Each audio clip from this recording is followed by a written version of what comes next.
High সবাই কেমন আছো? আজকে আমি আমার এই রেসিপিটি তোমাদের সাথে শেয়ার করব। কারণ এটা আমি ফার্স্ট বার রান্না করেছি এবং আমার কাছে অনেক ভালো লেগেছে। মনে হলো তোমাদের সাথে শেয়ার করি।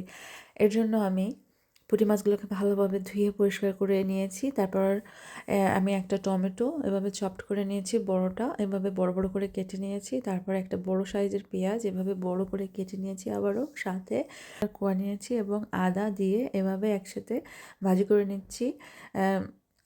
এর সাথে আমি ধনেপাতাও দিয়ে দিলাম, আর হচ্ছে পুঁটি মাছগুলোকে লবণ হলুদ দিয়ে মরিচের গুঁড়ো দিয়ে ভালোভাবে মাখিয়ে নিলাম।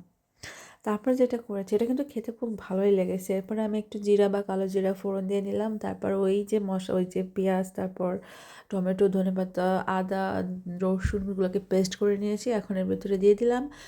তার সাথে আমি দিয়ে দিলাম একটু মরিচ গুঁড়ো, একটু জিরা গুঁড়ো, আর পরে দিয়ে দেবো গরম মশলা গুঁড়ো। এটাকে আমি ভালো করে কষিয়ে নেবো হালকা একটু জল দিয়ে। আবারও ভালো মতো কষা হয়ে গেলে এখন আমি আবারও জল দিয়ে দিচ্ছি।